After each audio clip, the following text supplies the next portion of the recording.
प्यारे बच्चों, सुप्रभात। आशा है आप स्वस्थ होगे, समय पर अपना काम कर रहे होगे। हम पढ़ रहे हिंदी की पूरक पाठ्य पुस्तक भारत की खोज। इसका पाठ 3 सिंधु घाटी सभ्यता। इसके अंतर्गत आज हम पढ़ेंगे महावीर और बुद्ध और वर्ण व्यवस्था। महावीर और बुद्ध के विषय में पढ़ेंगे और वर्ण व्यवस्था के विषय में जानेंगे। जैन धर्म और बौद्ध धर्म दोनों वैदिक धर्म से कटकर अलग हुए थे और उसकी शाखाएं थे। जो जैन धर्म था और बौद्ध धर्म था, दोनों वैदिक धर्म से अलग हुए थे कटकर। पहले ये बौद्धिक धर्म में ही शामिल हुए थे, लेकिन इनसे कटकर फिर 2 अलग धर्म बन गए, जैन धर्म और बौद्ध धर्म। पर उन्होंने वेदों को प्रमाण नहीं माना, उन्होंने वेदों को कोई महत्व ज्यादा नहीं दिया। तमाम और बातों में सबसे बुनियादी बात यह है कि आदि कारण के बारे में वे या तो मौन हैं या उसके अस्तित्व से इनकार करते हैं। दोनों अहिंसा पर बल देते हैं, जैन और बौद्ध, और ब्रह्मचारी भिक्षुओं और पुरोहितों के संग बनाते हैं। उनके जरिए एक हद तक यथार्थवादी और बुद्धिवादी हैं। उनकी जो नजरिए हैं, उनके देखने का जो नजरिया है, उनकी जो सोच है, वो एक हद तक यथार्थवादी है और बुद्धिवादी है। जैन धर्म का एक बुनियादी सिद्धांत यह है कि सत्य हमारे दृष्टिकोण की सापेक्षता में होता है। इसमें जीवन और विचार में तपस्या के पहलू पर बल दिया गया है। कहते हैं सत्य जो है वो हमारे दृष्टिकोण के अनुसार होता है। दृष्टिकोण हमारा किसी को देखने का नजरिया क्या है। जैन धर्म के संस्थापक महावीर और बुद्ध समकालीन थे। जो जैन धर्म के संस्थापक थे, महावीर और महात्मा बुद्ध, दोनों एक समय के थे और दोनों क्षत्रिय थे। बुद्ध की मृत्यु ईसा पूर्व 544 में 80 वर्ष की आयु में हुई और तभी बौद्ध संवत शुरू हुआ। इतिहासकारों ने बाद की तारीख यानी ईसा पूर्व 487 दी। यह अजीब संयोग है कि मैं ये पंक्तियां बौद्ध संवत 2488 की पहली तारीख को वैशाखी पूर्णिमा के दिन लिख रहा हूँ। बौद्ध संवत के अनुसार कौन सी होगी? 2488 की पहली तारीख को वैशाखी पूर्णिमा के दिन लिख रहा हूँ। बुद्ध पूर्णिमा बोलते हैं वैशाखी पूर्णिमा को। बौद्ध साहित्य में लिखा है कि बुद्ध का जन्म वैशाख के महीने में, मई और जून में आता है, वैशाख के महीने में इसी पूर्णिमा के दिन हुआ था। इसी तिथि को उन्हें बोध प्राप्त हुआ था, ज्ञान प्राप्त हुआ था और अंत में उनका निर्वाण, उनका अंतिम समय भी इसी तिथि को हुआ था। उनका अंत भी इसी तिथि को हुआ था। उनका जन्म भी पूर्णिमा वाले दिन हुआ था और उनकी मृत्यु भी पूर्णिमा वाले दिन ही हुई थी। बुद्ध में लोक प्रचलित धर्म, अंधविश्वास, कर्मकांड एवं पुरोहित प्रपंच और उनके साथ जुड़े हुए निहित स्वार्थों पर हमला करने का साहस था। जो बुद्ध थे उनमें क्या था? इतनी साहस थी, इतना हिम्मत थी कि वो जो संसार में प्रचलित धर्म था, अंधविश्वास लोग करते थे, कर्मकांड करते थे, आडंबर करते थे, पुरोहित प्रपंच जो पंडित पुजारी लोगों को लूटते थे, ठगते थे, उनके साथ जुड़े जो उनके निहित स्वार्थ थे, उनके निजी स्वार्थ थे, उन पर उनको हमला करने की उनमें ताकत थी। उन्होंने आध्यात्मिक, धर्म वैज्ञानिक नजरिए की तथा चमत्कारों, अलौकिक व्यापारों आदि की भी निंदा की। उनका आग्रह तर्क, विवेक और अनुभव पर था। उनका बल नैतिकता पर था। उनकी पद्धति मनोवैज्ञानिक विश्लेषण की थी। वो मनोवैज्ञानिक ढंग से सोचते थे। ऐसा मनोविज्ञान जिसमें आत्मा के लिए जगह नहीं है। ऐसा मनोविज्ञान था जिसमें आत्मा को नहीं मानते। जैसे वैदिक धर्म में हमारे सनातन धर्म में आत्मा परमात्मा की शक्ति को महत्व दिया जाता है कि आत्मा होती है और मतलब शरीर नाशवान है, आत्मा का नाश नहीं होता है। और दूसरे लोग की बात भी कही जाती है, लेकिन वो इसमें विश्वास नहीं रखते थे। बुद्ध ने वर्ण व्यवस्था पर सीधा वार नहीं किया, लेकिन अपनी संघ व्यवस्था में उन्होंने इसे कोई स्थान नहीं दिया। जो वर्ण व्यवस्था वैदिक युग में बनी हुई थी उस पर उन्होंने सीधे से तो कुछ नहीं कहा, लेकिन जो उन्होंने अपना संघ बनाया उसमें उन्होंने इस वर्ण व्यवस्था को कोई स्थान नहीं दिया। उनके यहाँ सभी धर्मों के लोग एक समान माने जाते थे। यह विचित्र और महत्वपूर्ण बात है कि भारतीय इतिहास के लंबे दौर में पुरोहित प्रपंच और वर्ण व्यवस्था की कठोरता के विरुद्ध बड़े लोगों ने बार बार चेतावनी दी है, फिर भी धीरे धीरे वर्ण व्यवस्था का विकास और विस्तार हुआ। वर्ण व्यवस्था के विरुद्ध बहुत से लोगों ने आवाज उठाई, लेकिन फिर भी वर्ण व्यवस्था का विस्तार हुआ। इसने भारतीय जीवन के हर पहलू को अपने शिकंजे में जकड़ लिया। जात के विरोधियों के बहुत से अनुयायी हुए, पर समय के साथ उनके समुदाय की अपनी एक अलग जात बन गई। जैन धर्म, जो अपने मूल धर्म के विरोध में खड़ा हुआ था, जात के प्रति सहिष्णु था और खुद अब उसने अपने को उसके अनुरूप बना लिया था। इसलिए आज भी यह जिंदा है और जारी है, तो लगभग हिंदू धर्म की एक शाखा के रूप में। बौद्ध धर्म ने जाति व्यवस्था को स्वीकार नहीं किया। वह अपने विचारों और दृष्टिकोण में ज्यादा स्वतंत्र रहा। अंततः वह भारत से बाहर निकल गया, क्योंकि भारत और हिंदूवाद पर उसका गहरा प्रभाव पड़ा। मतलब जैन धर्म ने तो जाति धर्म पर ऐसा ज्यादा हमला नहीं किया और उन्होंने उसको स्वीकार कर लिया, तो वो आज भी भारत में है और हिंदू धर्म की एक शाखा के रूप में है। लेकिन बौद्ध धर्म ने जाति व्यवस्था को स्वीकार नहीं किया, तो वो अब भारत में नहीं टिक पाया और भारत से बाहर निकल गया। लेकिन फिर भी भारत और हिंदुत्व पर उसका बहुत बड़ा प्रभाव पड़ा है। बुद्ध की शिक्षा। बुद्ध का संदेश उन भारतीयों के लिए बहुत नया और मौलिक था जो ब्रह्म ज्ञान की गुत्थियों में डूबे रहते हैं, जो ये समझते हैं कि ब्रह्म ज्ञान जो एक विशेष ज्ञान होता है, भगवान के नाम का स्मरण करना, या एक जो वो शक्ति है उसके बारे में जो लोग जानना चाहते हैं, जो उसमें डूबे रहते हैं। बुद्ध ने अपने शिष्यों से कहा, सभी देशों में जाओ और इस धर्म का प्रचार करो। इस धर्म में सब जातियां आकर इस तरह मिल जाती हैं जैसे समुद्र में नदियां। ये जो बौद्ध धर्म है, इसमें सारी जातियां बिना किसी भेदभाव के इस प्रकार मिल जाती हैं जैसे समुद्र में सारी नदियां आकर मिल जाती हैं। उन्होंने सबके लिए करुणा प्रेम का संदेश दिया, क्योंकि इस संसार में घृणा का अंत घृणा से नहीं होता, घृणा का अंत प्रेम से होता है। अतः मनुष्य को क्रोध पर दया से और बुराई पर भलाई से काबू पाना चाहिए। यह सदाचार और आत्मानुशासन का आदर्श था। युद्ध में भले ही कोई 1000 आदमियों पर विजय पाले, पर जो अपने पर विजय पाता है, सच्चा विजेता वही होता है। मनुष्य की जाति जन्म से नहीं बल्कि केवल उसके कर्म से तय होती है। उन्होंने यह उपदेश न किसी धर्म के समर्थन के आधार पर और न ईश्वर या परलोक का हवाला देकर दिया। उन्होंने विवेक, तर्क और अनुभव का सहारा लिया और लोगों से कहा कि वे अपने मन के भीतर सत्य की खोज करें। सत्य की जानकारी का अभाव सब दुखों का कारण है। ईश्वर या पर ब्रह्मा का अस्तित्व है या नहीं, उन्होंने नहीं बताया। वे न उसे स्वीकार करते हैं न इनकार करते हैं। जहाँ जानकारी संभव नहीं है वहाँ हमें निर्णय नहीं लेना चाहिए। इसलिए हमें अपने आप को उन्हीं चीज़ों तक सीमित रखना चाहिए जिन्हें हम देख सकते हैं और जिनके बारे में हम निश्चित जानकारी हासिल कर सकते हैं। उनका मानना था कि जिसको हमने देखा नहीं, जिसके बारे में हम जान नहीं सकते, उसके बारे में जानने की कोशिश नहीं करनी चाहिए। उन्हीं चीज़ों पर विश्वास करना चाहिए जिन्हें हम अपनी आंखों से देख सकते हैं। बुद्ध की पद्धति मनोवैज्ञानिक विश्लेषण की पद्धति थी और इस बात की जानकारी हैरत में डालने वाली है कि अधुनातन विज्ञानों के बारे में उनकी अंतर्दृष्टि कितनी गहरी थी। उनकी आंतरिक दृष्टि थी वो आज का जो विज्ञान है उसके विषय में कितनी गहरी थी। जीवन में वेदना और दुख पर बौद्ध धर्म में बहुत बल दिया गया। बुद्ध ने जिन 4 आर्य सत्यों का निरूपण किया है उनका संबंध दुख का कारण, दुख के अंत की संभावना और उसे समाप्त करने के उपाय से है। दुख की इस स्थिति के अंत में निर्वाण की प्राप्ति होती है। बुद्ध का मार्ग मध्यम वर्ग मार्ग था। यह अतिशय भोग और अतिशय तप के बीच का रास्ता है। अपने शरीर को कष्ट देने के अनुभव के बाद उन्होंने कहा, जो व्यक्ति अपनी शक्ति खो देता है वह सही रास्ते पर नहीं बढ़ सकता। उनका ये नहीं था कि भूखे प्यासे रहकर भगवान की प्रार्थना करो, क्योंकि उनका निजी जो था उनका निजी मानना था। उन्होंने निजी इस बात को स्वीकार किया था क्योंकि उन्होंने खुद अनुभव किया था इस बात का कि यदि हमारे शरीर में शक्ति नहीं होती तो हम कोई भी अपना ना मानसिक विकास कर सकते हैं, ना ही भगवान का नाम ले सकते हैं। तो अपने शरीर को कष्ट देने के अनुभव से जब उन्होंने अपने शरीर को तकलीफ दी, उसके बाद उन्होंने कहा जो व्यक्ति अपनी शक्ति खो देता, जब शरीर में ताकत नहीं रहती, वह सही रास्ते पर कभी नहीं बढ़ सकता। यह मध्यम मार्ग आर्यों का अष्टांग मार्ग था। सही विश्वास, सही आकांक्षाएं, सही वचन, सही आचरण, जीवन यापन का सही ढंग, सही प्रयास, सही विचार और सही आनंद। मतलब उनका था सही पर विश्वास करो, अच्छी सही आकांक्षाएं रखो, इच्छाएं भी अच्छी अच्छी रखो, अच्छा बोलो, अच्छा व्यवहार करो और जीवन यापन अपने जो रोजगार है वो भी अच्छे ढंग से चलाओ और सही अच्छे प्रयास करो, कोशिश करो और अच्छे विचार रखो और अच्छा ही आनंद लो। आनंद लो लेकिन सही तरीके से, गलत तरीके से नहीं।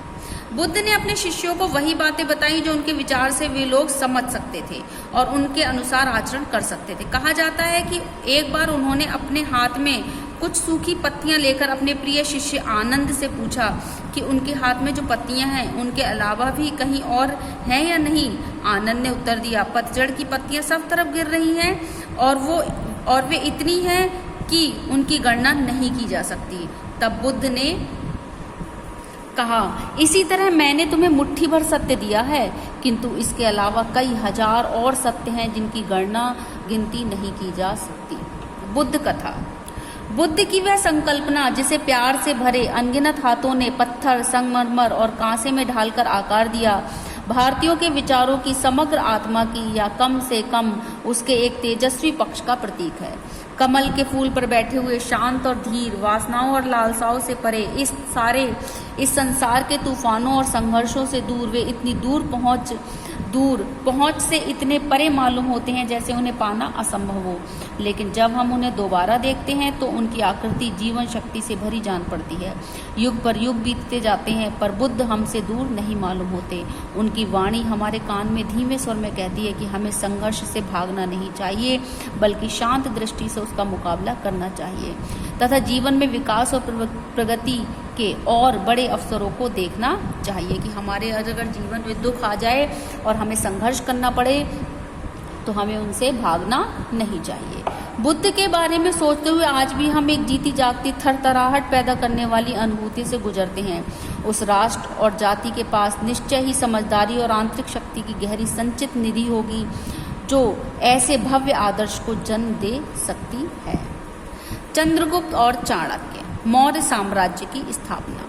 भारत में बौद्ध धर्म का प्रचार धीरे धीरे हुआ। मूल रूप में यह क्षत्रिय आंदोलन था और शासक वर्ग तथा पुरोहित के बीच संघर्ष का प्रतिनिधित्व करता था। शासकों के बीच और पुरोहित जो होते थे पंडित, उनके बीच ये संघर्ष था। पश्चिमोत्तर प्रदेश पर सिकंदर के आक्रमण से इस विकास को आगे बढ़ाने में विशेष मदद मिली और दो ऐसे विलक्षण व्यक्ति सामने आए जिन्होंने बदलती हुई परिस्थितियों का लाभ उठाते हुए उन्हें अपनी मर्जी के मुताबिक ढाल लिया। ये थे चंद्रगुप्त मौर्य, उनके मित्र, मंत्री और सलाहकार चाणक्य। इन दोनों का मेल बहुत कारगर साबित हुआ। दोनों मगध के उस शक्तिशाली नंद साम्राज्य से निकाल दिए गए थे जिसकी राजधानी पाटलिपुत्र, आधुनिक इस समय उसको बोलते हैं पटना, थी। दोनों पश्चिमोत्तर प्रदेश में तक्षशिला गए और उन यूनानियों के संपर्क में आए जिन्हें सिकंदर ने वहां नियुक्त किया था। चंद्रगुप्त की भेंट खुद सिकंदर से हुई। चंद्रगुप्त और चाणक्य ने राष्ट्रीयता का पुराना पर चिर नवीन नारा बुलंद करके विदेशी आक्रमणकारी के विरुद्ध लोगों को उत्तेजित किया। चंद्रगुप्त ने विदेशी लोगों के प्रति, विदेशी आक्रमणकारी जो देश में थे उनके विरुद्ध लोगों को भड़काया, उनको उत्तेजित किया कि अपने देश में दूसरे देश के लोगों को नहीं घुसने देना है। यूनानी सेना को खदेड़कर तक्षशिला पर अधिकार कर लिया गया। राष्ट्रीयता की पुकार सुनकर बहुत से लोग चंद्रगुप्त के साथ हो गए और उन्हें साथ लेकर चंद्रगुप्त पटना तक पहुंच गया। सिकंदर की मृत्यु के 2 ही वर्ष में उसने पाटलिपुत्र पर अधिकार करके मौर्य साम्राज्य की स्थापना की। लिखित इतिहास में पहली बार एक विराट केंद्रीय राज्य की स्थापना हुई, एक बहुत बड़े केंद्रीय राज्य की स्थापना हुई। पाटलिपुत्र इस महान साम्राज्य की राजधानी थी। यह नया राज्य था कैसा? सौभाग्य से हमें इसका पूरा ब्यौरा मिलता है, भारतीय भी और यूनानी भी। एक विवरण सिल्यूकस के राजदूत मेगास्थनीज ने छोड़ा है और दूसरा है कौटिल्य का अर्थशास्त्र जो कहीं अधिक महत्वपूर्ण राजनीति शास्त्र है और उसी समय की रचना है। कौटिल्य चाणक्य का ही दूसरा नाम है। कौटिल्य चाणक्य का ही दूसरा नाम है। वह हर दृष्टि में बड़ा आदमी था, बुद्धिमानी में भी और कर्मठता में भी। इस युग के बारे में एक प्राचीन भारतीय नाटक है मुद्रा राक्षस। इस नाटक में चाणक्य की तस्वीर उभरती है। साहसी और षड्यंत्री, साहसी था और षड्यंत्र रचने वाला था। अभिमानी और प्रतिशोधी, अभिमानी भी था और वो प्रतिशोध लेने वाला भी था, बदला लेने वाला भी था। जो ना कभी अपने अपमान को भूलता है ना अपने लक्ष्य को ओझल होने देता है। उसका जो अपमान किया था महानंद ने, उसको वह कभी भूलता नहीं है और अपना लक्ष्य जो उसने बनाया था उसको अपनी आंखों से दूर नहीं जाने देता। दुश्मन को धोखा देने और पराजित करने के लिए वह हर तरीके का इस्तेमाल करता है। वह साम्राज्य की बागडोर हाथ से संभाले रहता है और सम्राट को स्वामी की तरह नहीं बल्कि एक प्रिय शिष्य की तरह देखता है। अपने जीवन में वह सादा और तपस्वी है। ऊंचे पदों की शान शौकत में उसकी दिलचस्पी नहीं है। जब वह अपनी शपथ पूरी कर लेता है और अपने उद्देश्य में सफल हो जाता है तो सेवानिवृत्त होकर चिंतन मनन का जीवन बिताना चाहता है। जब वो अपनी शपथ पूरी कर लेता है, अपना लक्ष्य पूरा कर लेता है तो सेवानिवृत्त मतलब अपने रिटायर होकर चिंतन मनन, भगवान का मनन और चिंतन करना चाहता है। अपने लक्ष्य को पूरा करने के लिए शायद ही ऐसी कोई ऐसी बात रही हो जिसे करने में चाणक्य को किसी प्रकार का संकोच होता हो। चाणक्य के अर्थशास्त्र में व्यापक स्तर पर अनेकानेक विषयों पर लिखा गया है। उसमें शासन के सिद्धांत और व्यवहार के लगभग सभी पहलुओं पर विचार किया गया है। इसमें चंद्रगुप्त की विराट सेना का विस्तार से वर्णन किया गया है। चाणक्य का कहना है कि केवल संख्या से कुछ नहीं होता, अनुशासन और उचित नेतृत्व के अभाव में वे बोझ बन जाते हैं। इसमें रक्षा और निकेलेबंदी के बारे में भी बताया गया। इसमें सेना का संगठन कैसे करना चाहिए, रक्षा और किले को चारों तरफ से घेरते हैं, जो किलेबंदी करती है वो कैसे करनी चाहिए, ये सारा इसमें बताया गया है। पुस्तक में चर्चित अन्य विषयों में व्यापार और वाणिज्य, कानून और न्यायालय, नगर व्यवस्था, सामाजिक रीति रिवाज, विवाह और तलाक, स्त्रियों के अधिकार, कर और लगान, कृषि, खानों और कारखानों को चलाना, दस्तकारी, मंडियां, बागवानी, उद्योग धंधे, सिंचाई और जलमार्ग, जहाज और जहाजरानी, निगमें, जनगणना, मत्स्य उद्योग, कसाई खाने, पासपोर्ट और जेल सब शामिल हैं। इसमें विधवा विवाह को मान्यता दी गई है और विशेष परिस्थितियों में तलाक को भी। अपने राज्याभिषेक के समय राजा को इस बात की शपथ लेनी पड़ती थी कि वह प्रजा की सेवा करेगा। उसका सुख उसकी प्रजा के सुख में है, उसकी खुशहाली में है। वह उसी को अच्छा समझेगा जो उसकी प्रजा को अच्छा लगेगा, उसे नहीं जो खुद को अच्छा लगे। यदि राजा उत्साही होगा तो प्रजा समान रूप से उत्साही होगी। सार्वजनिक काम राजा की मर्जी के मोहताज नहीं होते, उसे खुद हमेशा इनके लिए तैयार रहना चाहिए। यदि कोई राजा अनीति करता है तो उसकी प्रजा को अधिकार है कि उसे हटाकर किसी दूसरे को उसकी जगह बैठा दे। अब आया अशोक, महान अशोक। 273 ईसा पूर्व में अशोक इस महान साम्राज्य का उत्तराधिकारी हुआ। इससे पहले वह पश्चिमोत्तर प्रदेश का शासक रह चुका था, जिसकी राजधानी विश्वविद्यालय की नगरी तक्षशिला थी। उस समय साम्राज्य के भीतर भारत का बहुत बड़ा भाग आ गया था और उसका विस्तार मध्य एशिया तक हो चुका था। केवल दक्षिण पूर्व और दक्षिण का एक भाग उसके अधिकार क्षेत्र में नहीं आ पाए थे।